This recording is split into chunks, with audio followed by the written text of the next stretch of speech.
நாம் எதையும் மேலோட்டமா பார்க்கும்போது, அதன் உண்மைத்தன்மை தெளிவா நம்ம சிந்தனைக்கு தோணாது. அதுவே நுணுக்கமா ஆராய்ஞ்சு சிந்திக்கும்போது, முழுமையான உண்மைத்தன்மையை நம்மால அறிய முடியும். அதனால நாம ஒரு சவாலையோ, போட்டியையோ எதிர்கொள்ளும்போது, அதன் உள்ளார்ந்த உண்மையை ஆழ்ந்து கவனிச்சு, சிந்திச்சு செயல்பட்டோம்னா, நம்மால கண்டிப்பா வெற்றியடைய முடியும். ஒரு எளிமையான தெனாலிராமன் கதையை கேட்கும்போது நமக்கே தெரியும். வாங்க கேட்கலாம். தமிழ்மொழி கதையொலி தளத்தில் இணைந்திருக்கும் அனைவருக்கும் வணக்கம். நீங்கள் கேட்டுக்கொண்டிருக்கும் குரல் வாணி. ஒரு சமயம் டெல்லி மன்னர் பாபரிடமிருந்து தூதுவன் ஒருவன் வந்திருப்பதாக அவசர செய்தி வந்தது தெனாலிராமருக்கு. உடனே என்னவோ ஏதோ என்று நினைத்து அவசரமாக குளித்து உடை மாற்றிக்கொண்டு அரண்மனைக்கு வந்து சேர்ந்தார். அவரை போலவே அரண்மனையை நோக்கி பலரும் வந்துட்டு இருந்தாங்க. அரண்மனை மண்டபம் அன்று நிறைந்திருந்தது. அவரவர் தமக்குரிய ஆசனங்கள்ல அமர்ந்தாங்க. எல்லோர் முகத்திலும் ஒரே பரபரப்பு. கிருஷ்ணதேவராயர் அரண்மனைக்குள்ள நுழைந்ததும் அனைவரும் எழுந்து நின்னாங்க. எல்லோரையும் ஒரு பார்வை பார்த்தபடியே அவருடைய இருக்கையில அமர்ந்தாரு.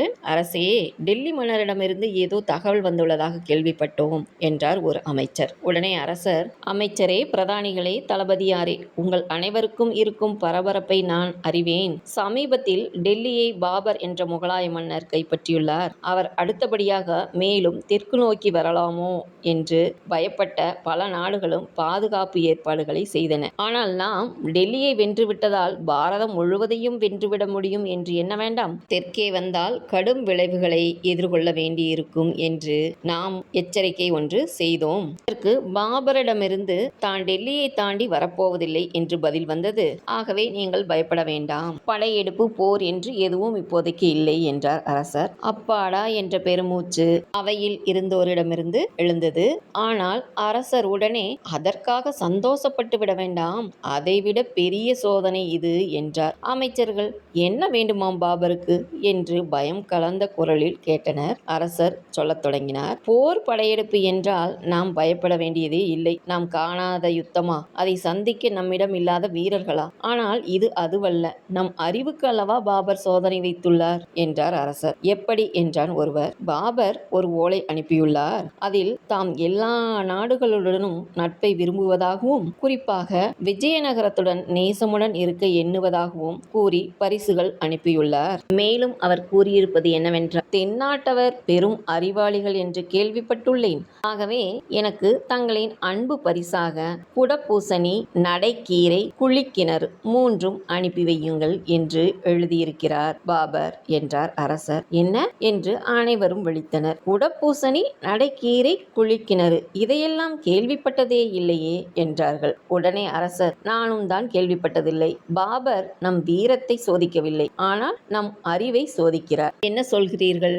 பாபரின் தூதர் காத்திருக்கிறார். தெரியாது என்று பதில் அனுப்பட்டுமா என்றார் அரசர். அனைவரும் விழித்தனர். தெனாலிராமன் மட்டும் எழுந்தார். மன்னா, பாபரின் தூதர் சில காலம் நமது விருந்தாளியாக இங்கே தங்கியிருக்கட்டும். அதற்குள் அவர் கேட்டவற்றை தயாரிக்க முயற்சி செய்கிறேன் என்றார். ஆஹா, பேஸ் என்ற அரசர், அதுவரையில் பாபரின் தூதரை நமது நாடு முழுவதும் உள்ள முக்கிய இடங்களை சுற்றி பார்க்க அனுப்புகிறேன். பாபருக்கு அவர் கேட்டவற்றை தயார் செய்ய சிறிது அவகாசம் கேட்டும் கடிதம் அனுப்புகிறேன் என்றார் அரசர். வீட்டிற்கு வந்த தெனாலிராமன் யோசிக்க ஆரம்பித்தார். அரசரிடம் சொல்லிவிட்டு வந்துவிட்டாரே தவிர ஒன்றும் தோன்றவில்லை. குடப்பூசணி என்றால் என்ன? குடத்திற்குள் எப்படி பூசணிக்காய் போகும்?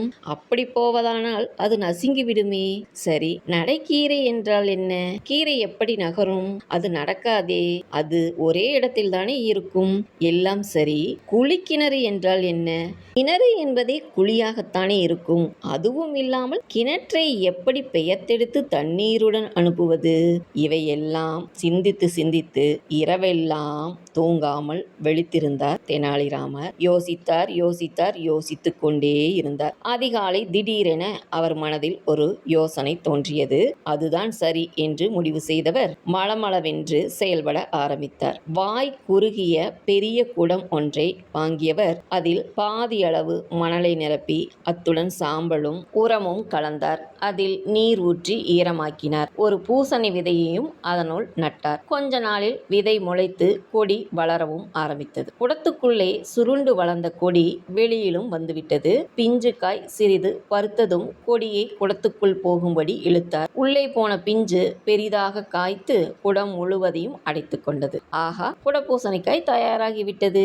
இனி நடைக்கீரை எப்படி தயாரிப்பது என்று சிந்தித்தார். ஒரு சிறிய வண்டி ஒன்றை தயார் செய்தார். அதற்கு 2 சின்ன சக்கரங்களும் பூட்டினார். வண்டியின் 4 புறமும் மரப்பலகைகளால் சட்டம் அடித்தார். ஈரமணலை நிரப்பி அதில் கீரை விதைகளை தூவினார். வண்டி நிழலான இடத்தில் நிறுத்தப்பட்டது. அதற்கு தினமும் நீர் தெளித்து குளுமையாக வைக்கவும் 2-3 நாட்களில் கீரைகள் முளைவிட்டு செடிகள் போல ஆயின. சில நாளில் வண்டியே தெரியாத அளவுக்கு பச்சை பசேல் என கீரைகள் வளர்ந்து விட்டன. வண்டியின் முன் 2 இளம் கன்று குட்டிகளை பூட்டிய தெனாலிராமர் அவற்றை கொண்டு போய் மன்னர் முன் நிறுத்தினார். குடப்பூசணிக்காய், நடைக்கீரை இரண்டையும் பார்த்து பிரமித்து போனார் அரசர். தெனாலிராமரின் சாமர்த்தியத்தை புகழ்ந்து தள்ளினார். மற்றவர்களும் மனதார பாராட்டினார்கள். இதெல்லாம் சரி, குளிக்கிணறு எங்கே ராமா என்று கேட்டார் அரசர். அதுவா அரசே, டெல்லி தூதருடன் இவை இரண்டையும் அனுப்புங்கள். கூடவே ஒரு ஓலையையும் உங்கள் கைப்பட எழுதி கொடுத்து அனுப்புங்கள். அந்த ஓலையில் எங்கள் நாட்டில் ஏராளமான குளிக்கிணறுகள் உள்ளன. அவை ஒவ்வொன்றும் ஒவ்வொரு விதம். ஆகவே உங்களுக்கு எந்த வகை குளிக்கிணறு வேண்டும் என்பதை அறியும் பொருட்டு உங்களிடம் உள்ள குளிக்கிணறு ஒன்றை மாதிரிக்கு அனுப்பி வையுங்கள். நாங்கள் அதை பார்த்து அதே போல ஒன்றை உங்களுக்கு அனுப்பி வைக்கிறோம் என்று எழுதிவிடுங்கள் என்றார் தெனாலிராமர். தெனாலிராமன் யோசனையை பாராட்டிய அரசர் அவர் சொன்னது போலவே செய்தார். தூதுவன் கொண்டு வந்த குடப்பூசணிக்காய், நடைக்கீரை இரண்டையும் பார்த்து பிரமித்து போன டெல்லி பாதுஷா பாபர் கிருஷ்ணதேவராயரின் ஓலையை படித்து அசந்து போய்விட்டார். எதுவுமே சொல்ல தோன்றவில்லை அவருக்கு. பாபர் முகத்தில் தோன்றிய பிரமிப்பை பார்த்த அவரது அமைச்சர் என்ன என்பது போல பார்த்தார். அவர் பார்வைக்கு பதிலளிப்பது போல பாபர் சொன்னார், தென்னாட்டு சக்கரவர்த்தி கிருஷ்ணதேவராயரை திணறடிப்பதற்காகவே நாம் யாரும் கேள்விப்படாத வினோதமான பொருட்களை அனுப்பும்படி கேட்டேன். அவரிடமிருந்து அதற்கு தெரியாது என்ற பதில்தான் வரும் என்று எண்ணினேன். ஆனால் அவரோ நான் கேட்ட பொருட்களை அனுப்பியதோடு என்னையே சங்கடத்தில் மாட்டிவிட்டார் என்றார். பாபரிடமிருந்து குடப்பூசணிக்காய், நடைக்கீரை, குளிக்கிணறு பற்றி கேள்விப்பட்ட மந்திரி சொன்னார், விஜயநகர மந்திர சபையில் யாரோ மிகப்பெரிய அறிவாளி ஒருவர் இருக்கிறார் என்று எண்ணுகிறேன். அவர் மகா கெட்டிக்காரராகவும் இருக்க வேண்டும். அறிவும் கெட்டிக்காரத்தனமும் ஒன்று சேர்ந்திருப்பது மிக அபூர்வம்தான். எனினும் இன்னொரு முறை சோதித்து பார்ப்போம் என்றார். சரி, நல்ல யோசனைதான் என்ற பாபர் சிற்பி ஒருவரை அழைத்து வரும்படி ஆணையிட்டார். அழைத்து வரப்பட்ட சிற்பி பாபர் முன் வணங்கி நின்றார். பாபர் சிற்பியிடம் 3 சிலைகள் வடிக்க வேண்டும். 3மே அச்சாக ஒரே மாதிரி இருக்க வேண்டும். அந்த 3 சிலைகளுக்கும் இடையே சிறு வித்தியாசம் கூட இருக்கக்கூடாது. ஒரே உயரம், ஒரே தடிமன், ஒரே எடை, ஒரே மாதிரியான தோற்றம் இருக்க வேண்டும் என்று உத்தரவிட்டார். பாபரின் உத்தரவுக்கு தலையசைத்த சிற்பியும் அவர் சொன்னது மாதிரியே ஒரே அச்சாக தோன்றக்கூடிய 3 சிலைகளை வடித்தார். 3ற்கும் இடையே எந்த மாறுதலையும் எவராலும் கண்டுபிடிக்க முடியவில்லை. பார்ப்பதற்கு அவை ஒரே மாதிரியாக தோற்றமளித்தன.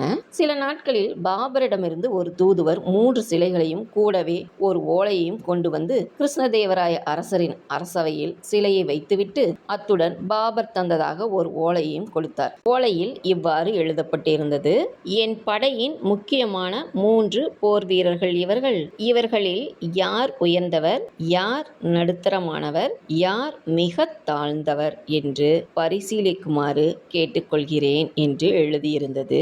பாபரின் இந்த ஓலையை படித்த அரசர் 3 சிலைகளையும் மண்டபத்தில் நிறுத்தினார். அரசவை பிரதிநிதிகள் அனைவருமே சுற்றி சுற்றி வந்து அவற்றை பார்த்தனர். வித்தியாசம் ஏதும் தெரியவில்லை. அரசரும் மேலோட்டமாக பார்த்தார். அவருக்கும் எதுவும் புரிந்தபாடு இல்லை. தெனாலிராமனுக்கு தகவல் தரப்பட்டு அவரும் வந்தார். அவராலும் கூட ஏதும் கண்டுபிடிக்க முடியவில்லை. இதில் ஏதோ சூட்சமம் உள்ளது என்று கருதியவர் தனக்கு ஓரிரு தினங்கள் அவகாசம் வேண்டும் என்று கேட்டுக்கொண்டார் தெனாலிராமர். 2 தினங்கள் சென்றன. அரண்மனைக்கு வந்த தெனாலிராமர், அரசே, கண்டுபிடித்து விட்டேன் என்றார். எப்படி என்று அரசர் வியப்புடன் ராமன் கேட்டார். இந்த விஷயம் கேள்விப்பட்டு அனைவரும் மண்டபத்திற்கு வந்தனர். ராமர் 3 சிலைகளையும் காட்டி, இவன்தான் உத்தமன், இவன் மத்திமம் ஆனவன், இவனே அதமன் என்று வரிசையாகச் சொன்னார். அது எப்படி கூறுகிறாய் என்றனர் அனைவரும் ஒரே குரலில். அரசு என்றாலே அதன் வலிமை படை ரகசியங்களை பொறுத்துத்தான் இருக்கிறது. சேனை ரகசியங்கள் வெளியே போனால் நாடு அழிந்துவிடும். இதோ பாருங்கள் என்று ஒரு குச்சியை ஒரு சிலையின் காதில் விட்டார் தெனாலிராமர். அது வாய் வழியே வந்தது. இன்னொரு சிலையின் காதில் விட்டார். அது மறுகாது வழியே வந்தது. 3வது சிலையில் விட்டார். அது உள்ளேயே நின்றுவிட்டது. பார்த்தீர்களா? இவன் ரகசியங்களை காதால் கேட்டு வாயால் வெளியே பரப்புபவன். இவனால் ஆபத்து. அடுத்தவன் ஒரு காதால் கேட்டு மறு காதால் விட்டு விடுவான். இவன் அலட்சியமானவன், அஜாக்கிரதை அதிகம் உள்ளவன், அதனால் மத்திமன். 3ஆமவன் விஷயங்களை காதால் வாங்கி உள்ளே வைத்துக் கொள்வான், வெளியே விடமாட்டான். இவன்தான் உத்தமனாவான். இவனை போன்ற வீரர்கள்தான் நாட்டுக்கு தேவை என்றார் தெனாலிராமர். தெனாலிராமரின் விளக்கத்தை கேட்ட அரசர் மகிழ்ச்சியோடு அவரை கட்டி அணைத்துக் கொண்டார். இந்த விளக்கத்தை கேட்ட பாபர் வியந்துதான் போயிருப்பார் என்று சொல்ல தேவையில்லை, இல்லைங்களா? இன்னும் ஒரு நல்ல கதையுடன் நான் உங்களை சந்திக்கிறேன். நன்றி.